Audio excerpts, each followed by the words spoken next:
Muy buenos días. Les saludo, hermanos queridos, bienvenidos a la clase de escuela dominical de la Iglesia Ciudad de Dios en Cali. Tengo el gusto de invitarlos a esta enseñanza sobre la Confesión de Fe de Londres de 1689, muy necesaria para que estemos unidos y fuertes en la doctrina. Para esta clase es indispensable que tengas en tus manos el libro de la Confesión de Fe. Este libro, si no lo tienes, vamos a darte un vínculo donde lo puedas descargar. Debes tenerlo en tu mano para poder seguir las enseñanzas. Sin más, los invito a estas enseñanzas, que el Señor edifique su iglesia y nos haga fuertes en la fe. Dios les bendiga. Nuestra clase, vamos a orar en el día de hoy para que el Señor nos bendiga. Señor Padre nuestro, bendito Salvador y Dios, gracias por este tiempo hermoso de esta mañana. Fue maravillosa la exposición del Salmo 2 y pudimos deleitarnos viéndote como el Rey de todas las naciones, Cristo Rey y su autoridad sobre todas las naciones. Gracias por ese tiempo hermoso de deleite y de gozo en tu presencia.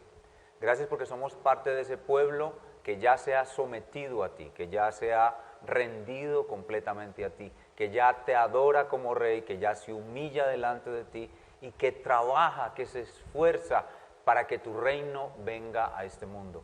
Nosotros, como siervos, obreros, esclavos voluntarios, nos esforzamos para que tú domines en los corazones de la mayor cantidad de personas posible, comenzando por nuestro propio corazón. Queremos que tú domines en nuestro corazón porque sabemos que tu dominio es el supremo bien, porque tú eres bueno y todo lo que tú nos das es bueno en gran manera. Por eso te rogamos que nos hagas aptos para ser dominados por ti y para extender tus dominios a todas las naciones. Te damos gracias por la necesidad que tenemos de las grandes doctrinas de la Biblia y porque a través de clases como estas las podemos escuchar, tal vez escucharlas por primera vez para perfeccionarnos en ellas y seguir creciendo, pues son la base para la madurez de un cristiano. Te damos gracias porque hoy podemos continuar nuestras clases y nos ponemos en tus manos para desarrollarla en el nombre del Señor Jesús. Amén. Vamos a repasar un poquito, a ver Diego y Andrea si ya son capaces de dar con todas las imágenes. Vamos a recordar, la semana pasada los extrañamos, ¿verdad? La semana pasada los extrañamos. Muy bien, a ver hermano Diego, ¿qué imagen representa la fotografía? ¿Qué doctrina representa? Y esta, grandeza y soberanía de Dios. La doctrina de la Trinidad. Hoy lo vimos en el sermón, hoy lo vimos. Yo publicaré el decreto de Dios. Muy hermoso, muy hermoso. Ahora una hermana que transporto en el carro me decía, pastor, a mí me engañaron toda la vida con ese Salmo 2. Me dijeron que pídeme y yo te daré por herencia a las naciones, que eso era como para montar un negocio o algo así. Qué engaño tan grande, hermanos, qué engaño tan grande. Y esta doctrina, la predestinación. Y esta doctrina, la soberanía de Dios y la responsabilidad humana. Y esta, la doble naturaleza unipersonal de Cristo. Y esta, la justificación por la fe sola. Y esta, las doctrinas de la gracia, que son, y esta, depravación total humana. ¿Cuál es el enemigo número uno de la depravación total humana? El mito del libre albedrío. Y esta doctrina, elección incondicional, expiación limitada o expiación eficaz. Y esta, gracia irresistible o llamamiento eficaz. Y esta, perseverancia final de los santos. Ya salimos del bloque de doctrina de salvación y vamos a empezar a ver más que todo la salvación aplicada. O sea, ya vimos cómo Dios planeó su salvación la ejecutó en la obra de la cruz, nos llama eficazmente y nos preserva hasta el fin de la carrera. Pero vamos a ver algún aspecto de la doctrina de salvación aplicada. Y hoy vamos a ver una doctrina muy, muy importante que brilla por su ausencia en la iglesia de nuestros días, y es la doctrina del arrepentimiento para vida eterna. El arrepentimiento para vida eterna. La doctrina bíblica del arrepentimiento. ¿Qué tan importante es la doctrina bíblica del arrepentimiento, hermanos? Súper importante. El arrepentimiento, oigan bien, es la puerta de entrada al reino de Dios. Sin arrepentimiento no hay salvación. Hoy en día, en las iglesias de nuestros días, no se predica el arrepentimiento. ¿Saben qué concepto humanista, psicológico, le ha hecho mucho daño a la iglesia del siglo XX? El falso concepto de la alta autoestima. La psicología se ha metido en la iglesia, entonces la psicología nos enseña que para que el hombre sea sano, bueno, viva feliz, hay que cuidarle mucho la autoestima y hay que mantenerle una alta autoestima. Y predicar arrepentimiento es una cosa muy burda, muy cruda y muy fuerte, que lesiona la autoestima de las personas y en vez, dicen ellos, de hacerlos llegar al evangelio, los espanta del evangelio. Por eso necesitamos un mensaje positivo que estimule la autoestima, dicen ellos, y no la verdad cruda de la depravación total humana y el llamado al arrepentimiento. Por eso la doctrina del arrepentimiento en las iglesias de nuestro Salvador hoy en día, que muchas de ellas están dejando de ser iglesias de Cristo, la doctrina del arrepentimiento no existe. En cierta ocasión se encuentran dos cristianos en una librería cristiana y le dice uno al otro: ay, yo estoy tan feliz en mi iglesia porque nuestro pastor es tan bueno, tan condescendiente. Él los domingos ya no nos predica sobre la horrenda pecaminosidad del pecado y esos llamados al arrepentimiento tan duros, porque es que uno toda la semana luchando con el pecado, viviendo entre gente mala y sufriendo grandes aflicciones, llega uno el domingo a la iglesia a que le den garrote duro y le digan que uno es muy malo, pecador, miserable y que necesita arrepentirse con todo el corazón. No, nuestro pastor da mensajes de aliento, mensajes de ánimo, mensajes que nos suben la alta autoestima. Y esa es la realidad de la iglesia de nuestros días. La iglesia ha dejado de predicar el arrepentimiento, pero la palabra del Señor dice claramente: si no os arrepentís, todos pereceréis igualmente.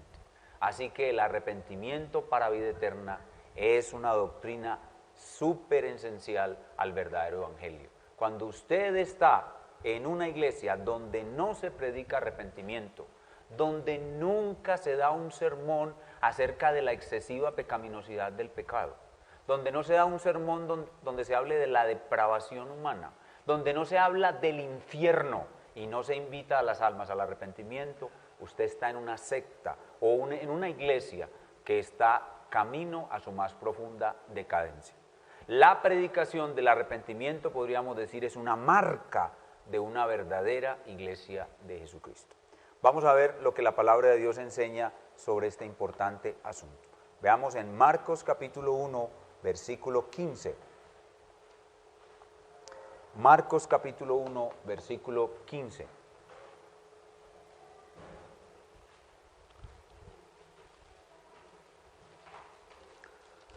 Es el propio Señor Jesucristo, citado por el evangelista Marcos, el que vino predicando el evangelio del reino de Dios. Marcos 1, leamos desde el 14. Después que Juan, el amigo del esposo, fue encarcelado, Jesús vino a Galilea predicando el evangelio del reino de Dios. La buena noticia de que el reino de Dios perdido en el paraíso, el reino de Dios perdido en la nación de Israel, ese reino de Dios había llegado, diciendo: el tiempo se ha cumplido y el reino de Dios se ha acercado. Arrepentíos y creed en el Evangelio. Noten ustedes cómo de boca de nuestro Señor Jesucristo, cuando caminó por las polvorientas ciudades de Galilea, su predicación en esencia era un llamado al arrepentimiento y la fe. Juan, el amigo del esposo, preparó el camino del Señor Jesucristo ¿cómo? Con arrepentimiento. Juan, el amigo del esposo, vino antes del esposo a prepararle la novia al esposo. ¿Y qué fue lo que Juan predicó? Arrepentimiento. Arrepentidos y bautícese cada uno de vosotros para perdón de los pecados. El bautismo de Juan era un bautismo de arrepentimiento, de preparación para poder reconocer al Mesías que Juan mismo iba a señalar. Y el bautismo que Juan predicó era realmente una humillación para los judíos. Por eso lo rechazaron.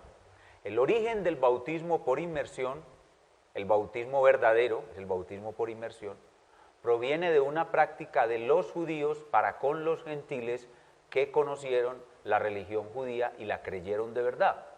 Cuando un gentil, verbi gracia Cornelio, ¿recuerdan a Cornelio en Hechos? Cuando un gentil como Cornelio se convencía de que Jehová, el Dios de Israel, era el único y verdadero Dios, y que lo que decía la Sagrada Escritura del Antiguo Testamento y lo que Dios había hecho en el pueblo de Israel era la verdadera obra de Dios, el judío era trasladado de su creencia pagana al judaísmo por medio de dos cosas. Uno, el rito de la circuncisión. El gentil, el pagano, el griego, el romano, tenía que ser circuncidado. Y luego era sumergido en unas enormes tinajas de agua, en un agua que preparaban como el agua de la purificación. Ahí comienza a producirse el bautismo por inmersión. Cuando Juan el Bautista vino predicando, él le exigía a los hijos de Abraham, es decir, a los judíos, que se bautizaran como si fueran gentiles. Por eso lo que Juan predicaba era una gran humillación. Y si Juan no fuera lo que realmente fue, mire, hay una de las cosas que yo quisiera ver en mi vida con mis propios ojos, y es la valentía de Juan el Bautista. ¡Wow! Nadie es valiente como Juan el Bautista, porque lo que Juan el Bautista hacía era decirle a ustedes, y está escrito, ustedes que se creen hijos de Abraham, ustedes no son hijos de Abraham, ustedes tienen que bautizarse arrepintiéndose de sus pecados, lo mismo que esos perros gentiles que ustedes aborrecen y que cuando se convierten al bautismo tienen que ser bautizados por ustedes. O sea, la predicación de Juan el Bautista era fuertísima, un desafío tremendo, y él les decía, ustedes son hijos de Dios, ¡juá, juá, juá! Me río de ustedes. Dios puede levantar hijos ustedes son hijos de Abraham, Dios puede levantar hijos a Abraham de estas piedras.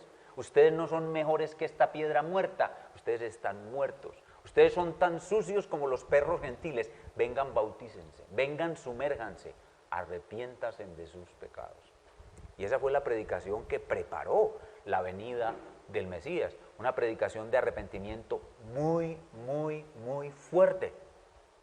Pero eso no existe en las iglesias de Cristo. En las iglesias de Cristo, Dios te ama y tiene un plan maravilloso para ti. No les va a tener que le digan papito. Dios te ama, papito, y tiene un gran plan maravilloso para ti. Eso no es lo que enseña el Evangelio.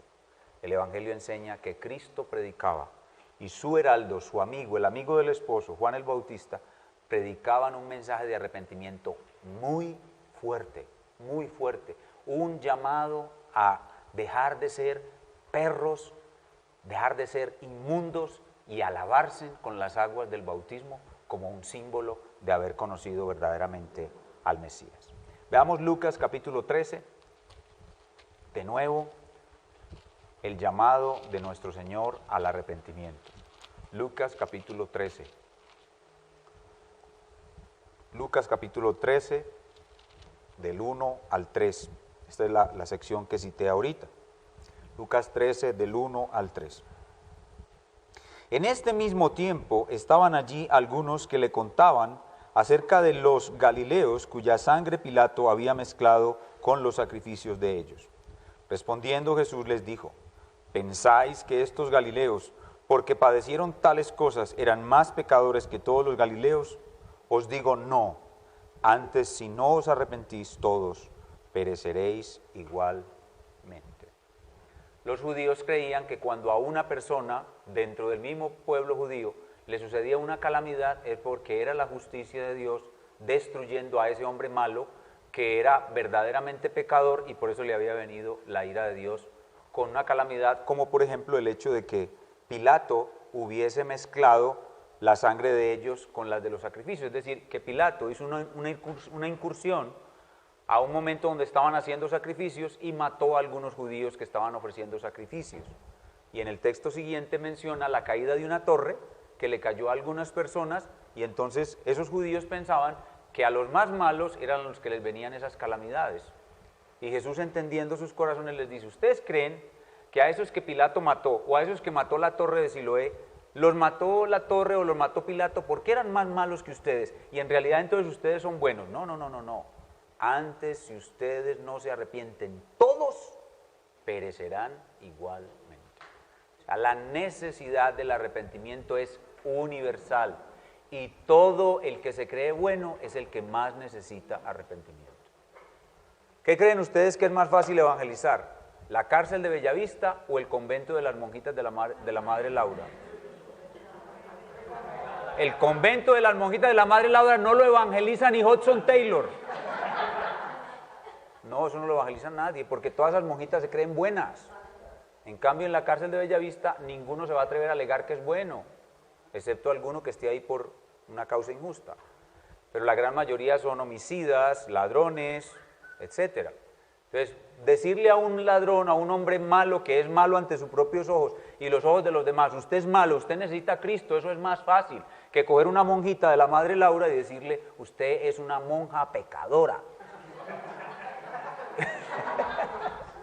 Y usted necesita a Cristo. Me saca venteado de allá. ¿Por qué? Porque ese es el moralista religioso, ese es el fariseo del siglo XXI, y están tan cerrados y tan duros como los fariseos del siglo I. Por eso no es fácil decirle a una monjita que se arrepienta. La monjita probablemente le va a decir: ¿y de qué? ¿Y de qué? Esa pregunta nace de la oscura y profunda tinieblas en que el corazón humano está sumergido por su depravación total. Y por eso es que necesitamos la ley moral de Dios. La ley moral de Dios es ese instrumento maravilloso que coge al hombre y le permite ver lo inmundo que es su corazón. Entonces usted le pregunta a la monjita si ella ha mentido alguna vez, y ella le tiene que decir que sí. Si ella ha honrado correctamente a sus padres, y ella le va a decir que no. Si ella ha matado a alguien, y ella le va a decir que no, ¿cómo se le ocurre? Pero usted le dice: ¿usted ha odiado a alguien alguna vez? ¿Usted no odia a ese monje cansón que le hace la vida imposible? ¿Usted no ha odiado a ese monje cansón que le hace la vida imposible? Y ella así medio agachadita le va a decir: yo creo que sí. Entonces, usted ha matado a ese monje. ¿Usted ha cometido algún acto de impureza sexual aún antes de convertirse en monja? Sí. Entonces usted, con la ley moral de Dios, hace que la monjita vea lo sucio que es su corazón, lo sucias que son sus acciones, y por eso a continuación usted le dice: pero Cristo murió para salvar a gente tan mala como usted. Y si el Espíritu Santo está obrando en ella, ella va a reconocer: sí, yo soy la peor de las pecadoras, yo necesito a Cristo, y a pesar de que toda la vida he creído que lo tengo, no lo he conocido jamás. Y toda esta religión que me han enseñado mis padres, no me ha conducido a conocer al verdadero Cristo. Pero ahora puedo verlo con mis ojos y me arrepiento y creo en Él. Y esa monjita entrará al reino de Dios igual que ustedes y yo. Lo mismo si estamos en Bellavista, le decimos al ladrón o al que está ahí interno en la cárcel: oiga, joven, oiga, señor, ¿usted a cuántos ha matado? No, yo a 40. Bueno, ¿usted es malo, sí o no? Usted se va a quedar mirando y le va a decir: usted lo ha dicho. Usted le va, pero ¿sabe qué? Cristo murió para salvar a personas tan malas como usted. Si usted se arrepiente de su pecado genuinamente y que cree que Cristo murió en la cruz y resucitó de los muertos, yo le garantizo que usted va a entrar en el cielo con toda seguridad. Y si el Espíritu Santo está obrando allí, también ese sicario se va a convertir. Y ustedes han escuchado casos de sicarios que hoy son pastores. Entonces, ese es el poder de Dios. Pero ¿qué es lo que hace que esas personas entren al reino? el arrepentimiento, la doctrina bíblica del arrepentimiento. Veamos en Juan capítulo 4, versículos 15 al 18. Sin arrepentimiento no hay salvación. Juan capítulo 4, versículos 15 al 18. El caso hermoso de la mujer samaritana. Juan 4, del 15 al 18. La mujer le dijo: Señor, dame esa agua, para que no tenga yo sed, ni venga aquí a sacarla.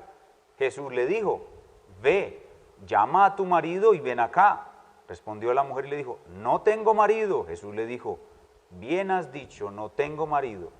Mira el Señor cómo era de directo. Porque 5 maridos has tenido y el que ahora tienes no es tu marido. Esto has dicho con verdad. Entonces, ¿cómo evangelizaba el Señor Jesucristo? ¿Dios te ama y tiene un plan maravilloso para ti? No. Él le muestra a la persona su pecado, le hace ver su pecado aquí de una manera sobrenatural. Jesús es Dios, ve lo que hay en los corazones de los hombres, sabe que esta mujer es una mujer muy promiscua, que ha estado unida con 5 varones conviviendo con ellos y ahora está conviviendo con un sexto. Entonces Jesús, adrede, a propósito, le dice una vez, le ofrece el agua de vida eterna. Ella no ha entendido para nada que él le está hablando de realidades espirituales. Ella cree que se trata de un agua que quita la sed para siempre. Y ella le dice, dame de esa agua. Entonces él le dice, ¿cuál es el requisito para que tú puedas beber de esa agua? Obviamente ella no está entendiendo, pero Jesús sabe lo que le está ofreciendo. ¿Cuál es el requisito? Ve y llama a tu marido. ¿Por qué le hace Jesús esa petición? Porque él quiere llevarla al arrepentimiento, que ella pueda ver que es una mujer perdida, una mujer que ha pecado mucho contra Dios, ha violado el 7º mandamiento de la ley de Dios durante toda su vida. Entonces ella trata de ocultarse como todo pecador cuando usted lo pone delante de la ley de Dios, todo pecador trata de ocultarse, de minimizar sus pecados. Entonces Jesús le dice, bien has dicho, estás mintiendo por supuesto, 5 hombres has tenido y el que ahora tienes, ni siquiera con ese te has casado. Eso hace que la mujer se avergüence y le responda, maestro, me parece que tú eres profeta, es decir, mi corazón está al descubierto, no puedo ocultarte nada, y ya todos ustedes saben que esta mujer se convirtió, y bueno, vamos a verla en el cielo, vamos a estar con ella en el cielo. Entonces ven cómo la puerta de entrada al reino de Dios, ¿es cuál? Es el arrepentimiento. Sin arrepentimiento no hay salvación. Vamos a ver otro caso hermoso, que es el caso del joven rico, Lucas capítulo 18. Lucas capítulo 18. En este caso igual, el Señor se encuentra con otro pecador, pero con una variedad de pecado diferente. ¿Cuál era la variedad de pecado que dominaba la vida de la mujer samaritana? La inmoralidad sexual. ¿Cuál es la variedad de pecado que domina la vida de este joven rico? La avaricia. Lucas capítulo 18, del 18 al 22. Un hombre principal le preguntó diciendo, Maestro bueno, ¿qué haré para heredar la vida eterna? Jesús le dijo, ¿por qué me llamas bueno? Ninguno hay bueno sino solo Dios. Los mandamientos sabes, no adulterarás, no matarás, no hurtarás, no dirás falso testimonio, honra a tu padre y a tu madre. Él dijo, todo esto lo he guardado desde mi juventud. Jesús oyendo esto le dijo, aún te falta una cosa, vende todo lo que tienes y dado a los pobres, y tendrás tesoro en el cielo, y ven y sígueme. Entonces él, oyendo esto, se puso muy triste porque era muy rico, y añade Marcos, y se fue. ¿Qué tenemos aquí de nuevo al Señor Jesucristo? Evangelizando a una persona que se le acerca a él. Este joven, probablemente educado dentro de la más rigurosa ley de los fariseos, un hombre culto, educado, que aparentemente quería agradar a Dios. Escucha hablar de Jesús, un gran maestro que viene de Galilea, que hace unos milagros increíbles y que sin duda él debe conocer la verdad de Dios. Este joven se le acerca a Jesús y le hace la gran pregunta, maestro, bueno, le dice maestro bueno, lo cual Jesús rechaza de parte de él, porque él no está entendiendo qué tan bueno es Jesús. Maestro bueno, ¿qué haré para heredar la vida eterna? Y Jesús lo increpa y le dice, ¿por qué me llamas bueno? Es decir, si tú me dices a mí bueno, es porque te estás dando cuenta de que yo soy Dios, pero tú no te estás dando cuenta de eso, entonces, ¿por qué me llamas bueno? Bueno no hay sino Dios. Y enseguida, para responder la pregunta, él pudo haberle dicho, ¿qué debes hacer para heredar la vida eterna? Le pudo haber dicho como en Marcos 1:15, arrepiéntete y cree el Evangelio. Pero él sabía que este joven no se iba a arrepentir si no se exponía primero a la ley moral de Dios. Entonces, ¿qué hace Jesús? Lo expone a la ley moral de Dios. Y le dice, los mandamientos sabes. Y Jesús le cita un breve resumen de la ley moral de Dios, algo que él creía que obedecía. No adulterarás, este hombre obedecía, entre comillas, más o menos eso. No matarás, también de pronto, lo obedecía más o menos. No hurtarás, no dirás falso testimonio, lo dudo mucho, pero bueno, supongamos que sí lo obedecía. Honra a tu padre y a tu madre. Estos fariseos avaros ni siquiera le daban a sus papás para el sostenimiento. Por allá dice en Marcos 15 que cuando tenían una cantidad de dinero que iban a dar a sus papás, le decían al papá, es corbán, entonces lo consagré a Dios, entonces ahora papá no te puedo dar nada. Eran unos fariseos avaros. Entonces Jesús los pone a la ley moral de Dios y el fariseo engañado, creyendo que él guardaba la ley, los fariseos habían hecho una reducción de la fuerza de la ley y la habían convertido en una obediencia externa. Los fariseos creían que para obedecer el mandamiento sexto que dice no matarás, basta con que usted nunca hubiera matado a un ser humano. No cometerás adulterio, basta que usted nunca hubiera tenido relaciones íntimas con la esposa de otro hombre. Ellos creían que la obediencia a la ley era solamente algo externo.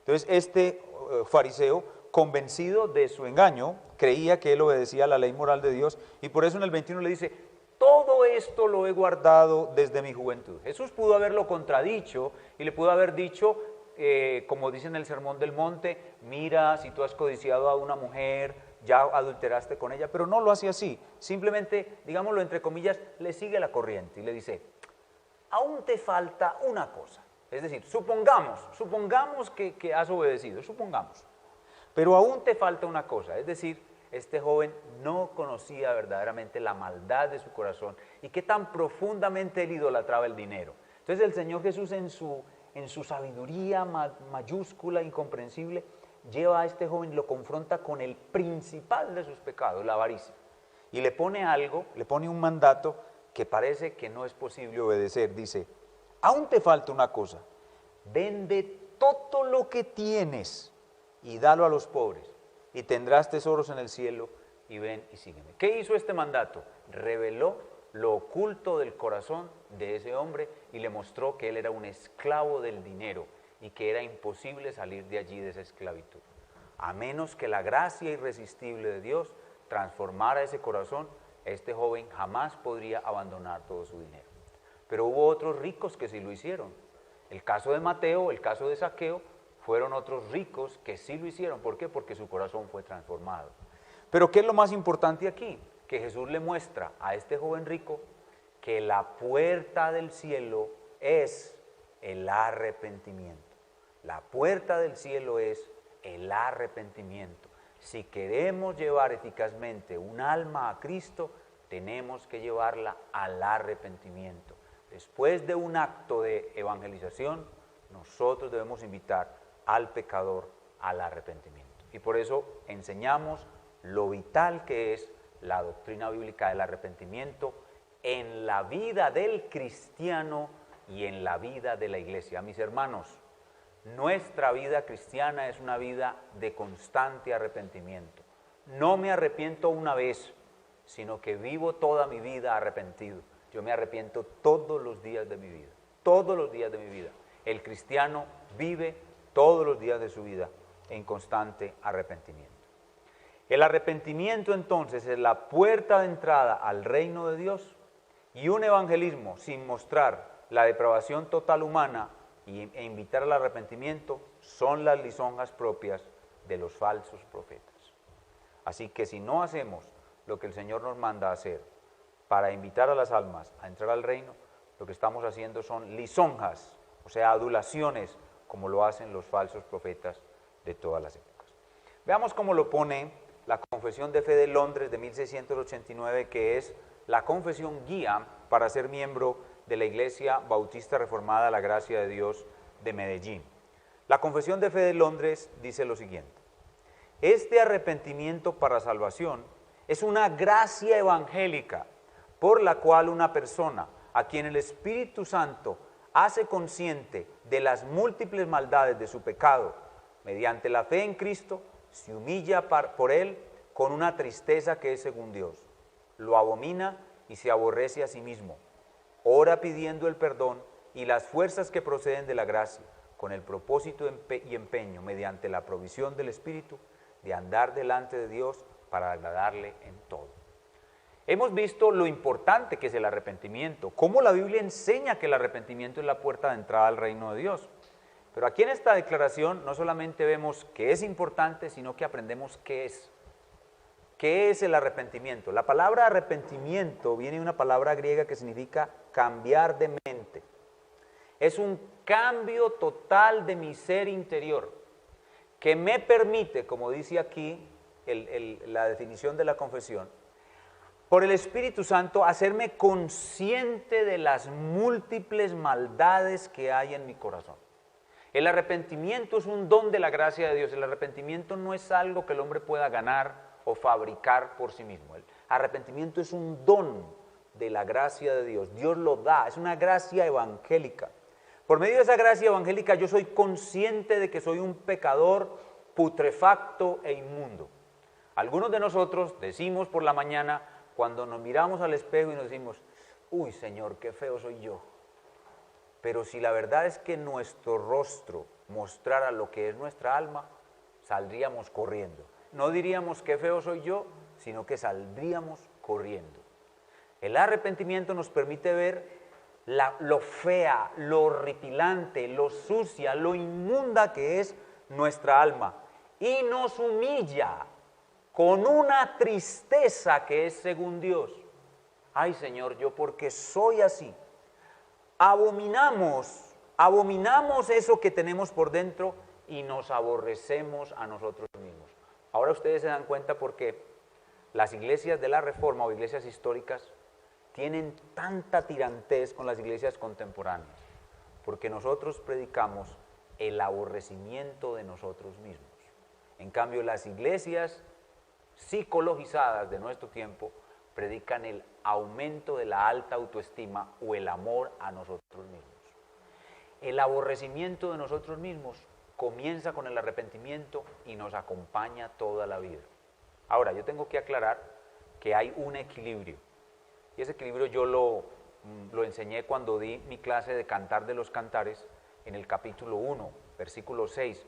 Morena soy, pero codiciable. O sea, hay una parte de mí que es horripilante, hay una parte de mí que es pecaminosa, hay una parte de mí que es horrenda, pero hay una parte de mí que es hermosa, que es maravillosa, que es la obra de Cristo en mí. Pero antes de ser cristiano, yo no conozco a Jesús. Y cuando el Espíritu Santo me da el arrepentimiento, yo lo que veo en mí es a un monstruo horrendo, que merece realmente el infierno, y lo aborrezco. Pero al momento en que yo me aborrezco a mí mismo, el hombre que está bajo el poder del arrepentimiento, dice este pasaje, dice esta confesión, ora pidiendo perdón. El hombre que se ve a sí mismo así sucio, malo, inmundo, ora pidiendo perdón y suplica misericordia. ¿Ustedes saben qué va a pasar el día del juicio final? Que todas las personas que no se quisieron arrepentir se van a arrodillar delante de Cristo pidiendo misericordia y no les va a ser dada. Pero lo que hemos hecho nosotros es arrodillarnos antes del juicio de Cristo pidiendo misericordia, y misericordia nos ha sido dada.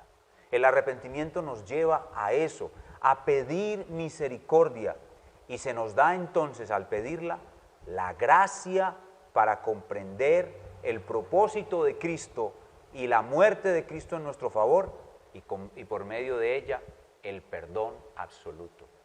Cuando una persona se arrepiente de verdad, el final de ese momento de arrepentimiento siempre es ¿qué? Seguridad de perdón. Cuando una persona se arrepiente de verdad, el final de ese evento siempre es seguridad de perdón. Vayan conmigo, veamos en Lucas de nuevo.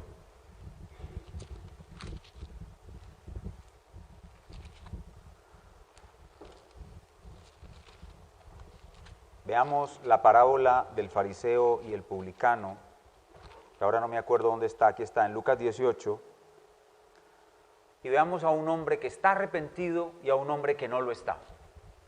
Y veamos cuál es el final del hombre que no está arrepentido y cuál es el final del hombre que sí lo está. Y vamos a poder entender qué es el arrepentimiento. Hermanos, el arrepentimiento es dar un giro de 180 grados. Antes yo le daba la cara al pecado y el pecado me gustaba y la espalda a Dios y a Dios aborrecía. Pero cuando Dios me da el verdadero arrepentimiento, yo giro. Y ahora le doy la espalda al pecado que antes amaba y ahora aborrezco, y le doy la cara a Dios que ahora amo y me deleito. Eso es arrepentimiento. Y miren cuál es el fin de una persona que verdaderamente se arrepiente. Lucas 18:9. A unos que confiaban en sí mismos como justos, así como las monjitas, y menospreciaban a los otros, dijo también esta parábola. 2 hombres subieron al templo a orar. Uno era fariseo, monja, cura, religioso, lo que ustedes quieran, y el otro publicano, es decir, sicario, malhechor, maligno, una escoria, una basura de la sociedad. El fariseo, puesto en pie, oraba consigo mismo de esta manera: Dios, te doy gracias porque no soy como los otros hombres, ladrones, injustos, adúlteros, ni aun como este horrendo publicano. Yo ayuno 2 veces a la semana conforme a la más rigurosa tradición de mis ancestros fariseos. Doy los diezmos de todo lo que gano. Ese es el primero, el que no está arrepentido, el que confía en sí mismo, el que se cree bueno. Pero ahora viene este hombre, el publicano. Mas el publicano, cobrador de impuestos, una basura, estando lejos, no quería ni aún alzar los ojos al cielo. ¿Por qué no quería ni aún alzar los ojos al cielo? Porque estaba avergonzado, porque veía realmente la clase de basura que él era. Sino que se golpeaba el pecho. ¿Por qué se golpeaba el pecho? Porque tenía un profundo dolor de lo que ahora sabía que él era y de lo que él sabía que había hecho. Por eso se golpeaba el pecho, porque sentía dolor, angustia, ansiedad, diciendo: Dios, sé propicio a mí. Este publicano sabía que en el templo se había acabado de hacer un sacrificio. Y él sabía que el sacrificio del animalito sustituto producía la propiciación del pecado. ¿Qué es propiciación? Aplacar la ira de Dios. Entonces, ¿qué es lo que está experimentando este hombre? La ira de Dios sobre él. ¿Y qué es lo que está suplicando? Le está diciendo: Dios, con base en la muerte de ese cordero sustituto, quita tu ira de sobre mí. Vaya usted, dígale a las monjitas que la ira de Dios está sobre ellas y verá que los sacan a patadas del convento. Porque ellas creen que Dios está muy complacido por todas las obras de caridad que ellas hacen. No es cierto. Si usted no conoce a Jesús como su único y verdadero Salvador, puede hacer mucha caridad y sus obras de caridad no son más que trapos sucios de inmundicia. Pero este publicano sabía que había una manera, el Espíritu Santo lo ilumina y le muestra que hay una manera de huir de la ira de Dios. Porque el publicano no quería ni agachar la cabeza porque sentía el peso de la ira de Dios sobre él. Hay una manera de huir de la ira de Dios y es la propiciación, la cual a su vez es un resultado de la expiación. Muy bien, Marcela, de la expiación. La propiciación es un resultado de la expiación. Entonces este hombre que estaba arrepentido y que sabía esto, pidió misericordia, pidió perdón. Dios, sé propicio a mí, aplaca tu ira de sobre mí. Yo soy realmente lo que soy. Soy un pecador inmundo. Yo merezco tu ira, pero ten misericordia de mí. Sé propicio a mí. Aplaca tu ira de sobre mí en la forma como tú has dicho que lo harás, como un sustituto. Con un sustituto. Y vea el verso 14. Os digo que descendió a su casa, ¿cómo? justificado. ¿Qué significa? Declarado justo. Es decir, su deuda ante Dios, la que provocaba la ira de Dios, fue pagada, cancelada. La justificación tiene una parte negativa, que es la cancelación de la deuda penal, y una parte positiva, y es que la justicia de Cristo es acreditada a mi cuenta. Así que Jesús no solamente murió por mí, y su muerte me quitó el pecado y la deuda, sino que Él vivió por mí y su vida me es contada como mía, me es atribuida a mí.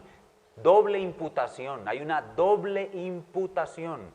De Jesús se me imputa su vida perfecta y se me imputa su muerte en la cruz, de tal manera que mis pecados son pagados y su justicia perfecta es mía. Doble imputación.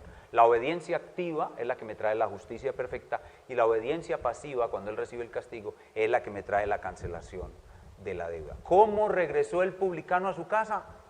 Justificado, es decir, totalmente perdonado, es decir, totalmente limpio, es decir, totalmente salvado. Ven, el arrepentimiento siempre lleva a seguridad del perdón. Cuando algunos de ustedes comienzan en el camino de la fe y se descuidan, no velan, no oran y se descuidan y caen en pecados, algunos de ustedes han caído en pecados groseros, pecados escandalosos y son nuevecitos en la fe. Cuando caen en el pecado, ustedes creen que se van a ir al infierno. Creen que no son verdaderos cristianos y creen que se van a ir al infierno. ¿Por qué? Porque no saben que la muerte de Cristo canceló para siempre su pecado. Y no saben que todo el que se arrepiente tiene seguridad de perdón. Y por esa razón, cuando llegan a la oficina de uno y empiezan a llorar, pastor, yo no soy cristiano, pastor, yo me voy a ir al infierno, yo por dentro me río, sabiendo que el solo hecho de que él esté así es una señal de que sí es cristiano y de que no se va a ir al infierno, pero tengo un durísimo trabajo para convencerlo. Me toca convencerlo de que si él ha creído verdaderamente y que si está arrepentido como yo veo que lo está, no se va a ir al infierno. Entonces me toca enseñarle hasta que la pobre almita abatida por el pecado entiende otra vez que la muerte de Jesucristo es perfecta y que la cancelación de la deuda es para siempre y que nada pone en peligro su salvación. Y que ese pecado que acaba de cometer, que sí fue muy grosero y muy horrendo, ya le fue perdonado. Pero es un trabajo duro, porque la ovejita pequeña, la ovejita recién parida, la que no conoce bien el Evangelio, la que es inmadura, no sabe esto, que todo el que se arrepiente tiene seguridad de perdón. El arrepentimiento y la seguridad de perdón son cosas que no se pueden separar. ¿Cómo regresó el publicano a su casa? Justificado. En cambio el otro quedó en sus pecados, porque dice la Escritura, el que se humilla será enaltecido y el que se enaltece será humillado. Así que vemos entonces la importancia del arrepentimiento, qué es el arrepentimiento y cómo la seguridad de perdón siempre acompaña el arrepentimiento. Por eso está escrito que el que a mí viene, no le echo fuera. ¿Eso qué significa? Que el que se arrepiente tiene seguridad de perdón. Son dos cosas que no se pueden separar, arrepentimiento y seguridad de perdón. ¿Cómo hacemos? Entonces veamos algunas preguntas de discusión.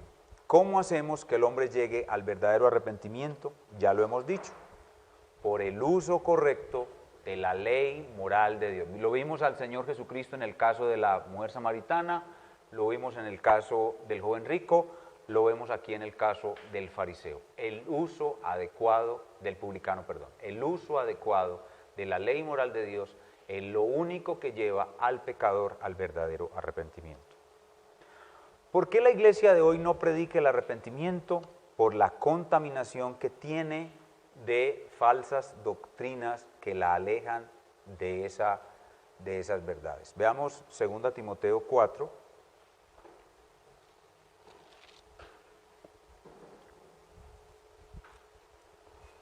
Del 3 al 4. ¿Por qué la iglesia de hoy no predica el arrepentimiento? 2 Timoteo 4, del 3 al 4.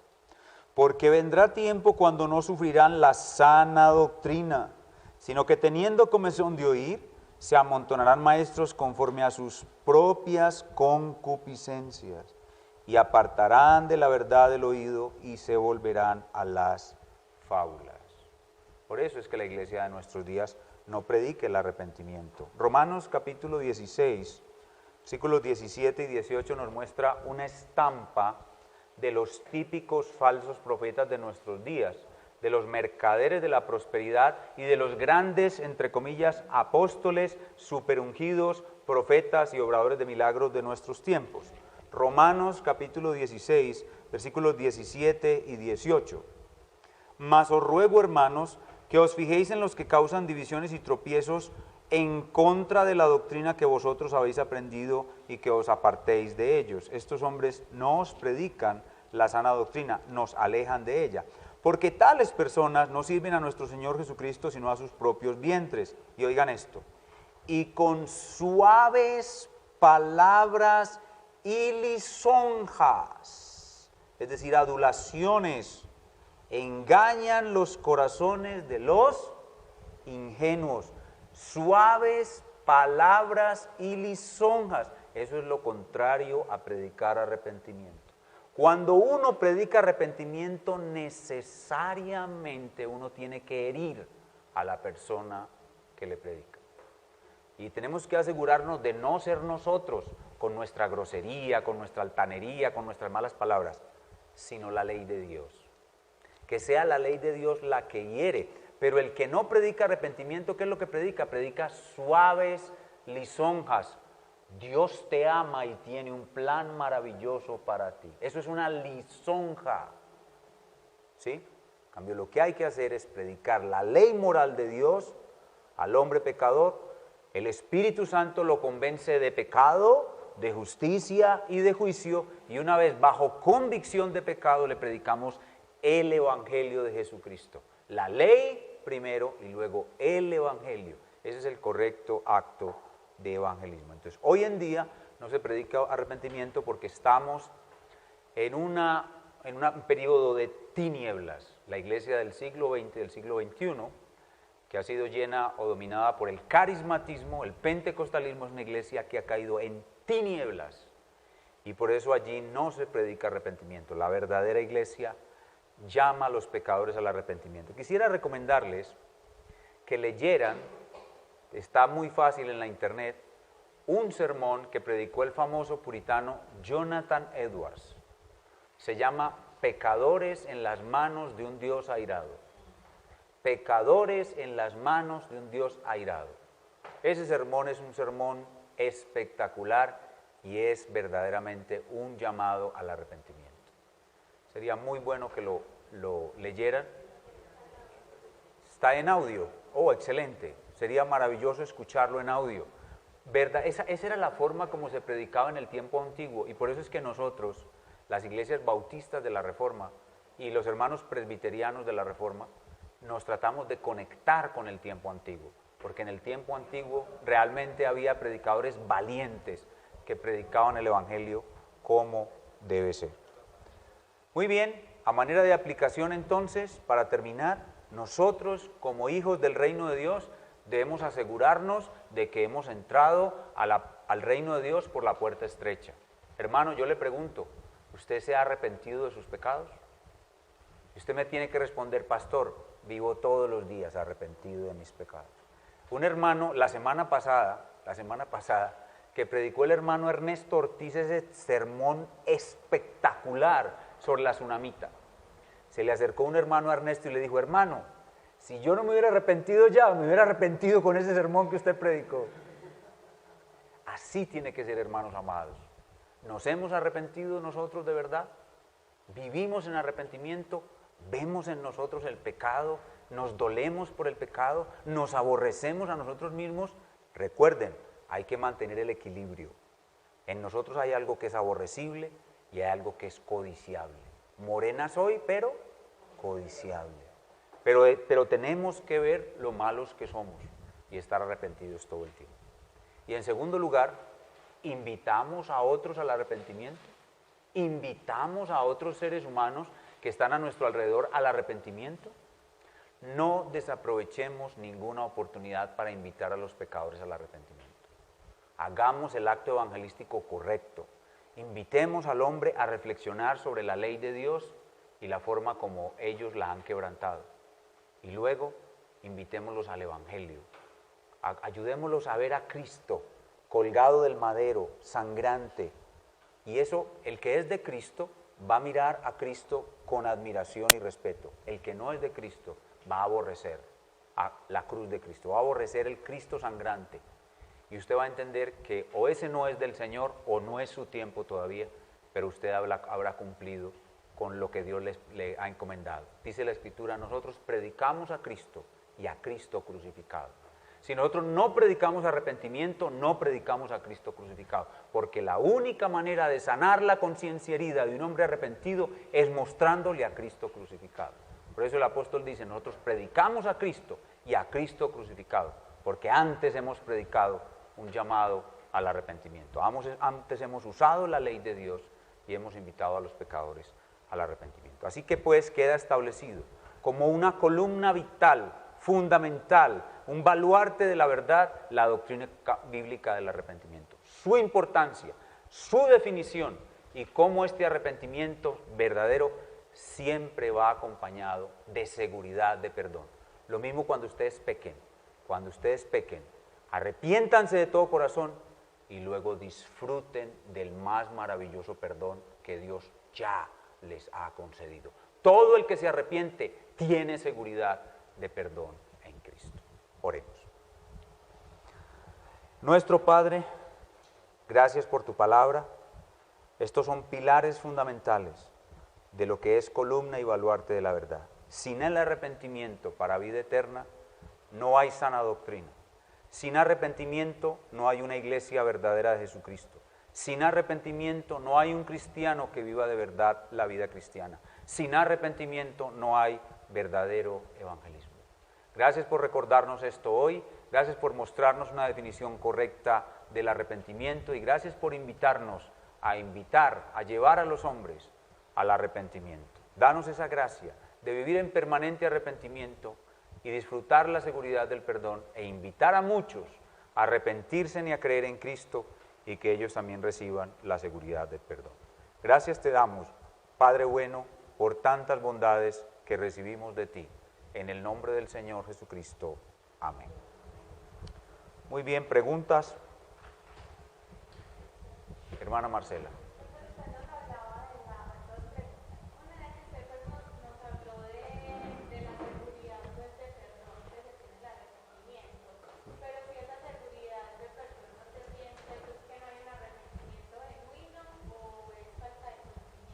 Exactamente.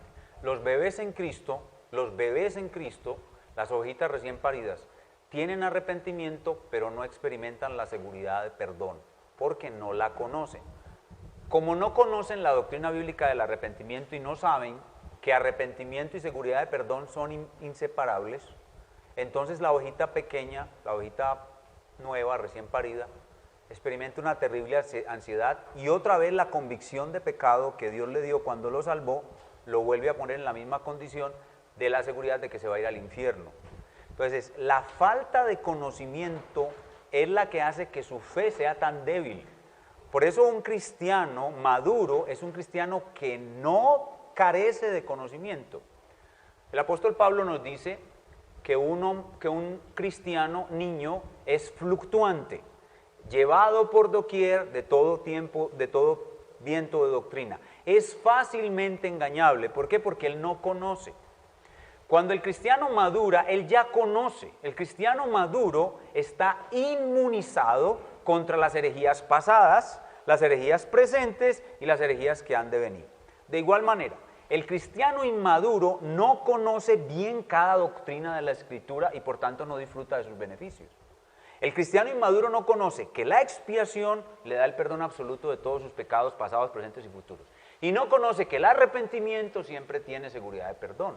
Como él no conoce eso, pues no lo puede vivir. Entonces, cuando peca, su alma es herida igual que cuando se convirtió. Y por eso es que va a la oficina del pastor, pastor, yo me quiero morir porque yo sé que Dios me ha abandonado, porque yo sé que Dios no me va a perdonar este pecado, porque yo sé que Dios se ha alejado de mí, etc. Entonces, como es una ovejita pequeña, nos toca a los pastores reevangelizarlo, reenseñarle el evangelio y consolarlo con la palabra de Dios. Es la falta de conocimiento la que hace que esa oveja se desestabilice de esa manera.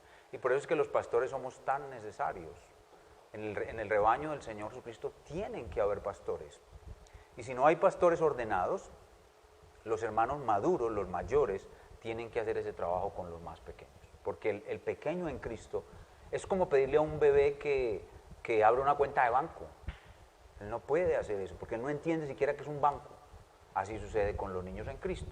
Al cometer el pecado, sufren todas las consecuencias del pecado, pero no tienen las armas, las herramientas doctrinarias para defenderse del mal que ellos mismos se causan. Y por eso los pastores los alentamos, los ayudamos, los cuidamos y los protegemos hasta que sean capaces de caminar solitos. Y cuando ya son capaces de caminar solitos, Dios los usa para ellos a su vez consolar y ayudar a otros.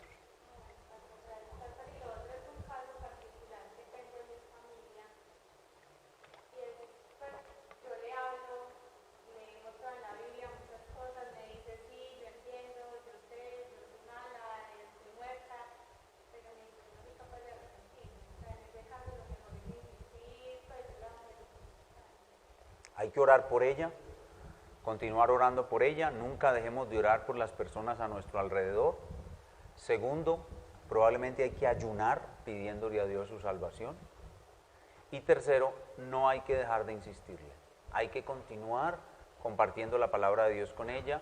Si ella permite que se le comparta, maravilloso. Si ella podría asistir a la iglesia, en fin.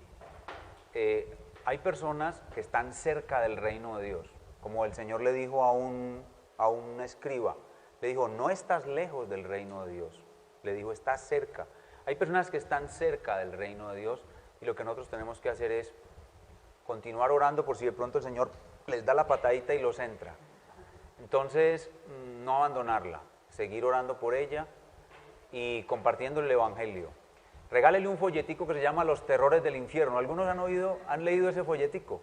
Ese folletico es bueno, de Chapel Library, muy bueno, Los terrores del infierno. Entonces uno ora por ella, le continúa compartiendo, le continúa animando y en algún momento, ¿cuántos de ustedes han visto El progreso del peregrino? ¿Se lo han visto eso? Casi todos. El progreso del peregrino muestra la conversión de John Bunyan y John Bunyan tuvo convicción de pecado antes de tener seguridad de perdón. Y él anduvo con convicción de pecado sin tener seguridad de perdón. O sea que a él no le llegó el arrepentimiento, las dos etapas del arrepentimiento al mismo tiempo. Por eso es que él relata en su libro que él iba con un pesado fardo y después de recorrer muchas cosas, un evangelista, un verdadero hombre de Dios, le ayudó y lo puso delante de la cruz. Y cuando él entendió, por sus llagas sois curados, él entendió y se le cayó el fardo, se le cayó el bulto que llevaba en la espalda, porque él tuvo durante mucho tiempo convicción de pecado sin tener seguridad de perdón.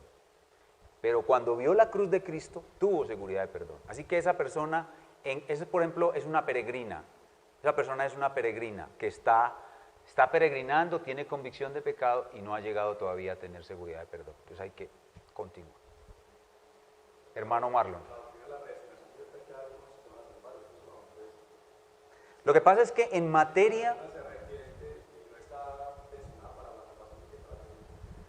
Bueno, póngame cuidado lo que voy a decir, lo voy a decir con mucho cuidado. En materia de evangelismo, a nosotros no nos debe interesar la doctrina de la predestinación. En materia de evangelismo. O sea, yo no debo estar pensando en eso. Yo debo estar pensando simplemente que esa persona es un pecador perdido. No si es predestinado o no. Y que mientras tiene vida y yo puedo hacer algo por él, yo lo debo hacer. La doctrina de la predestinación me sirve cuando yo estoy pensando en la grandeza y soberanía de Dios.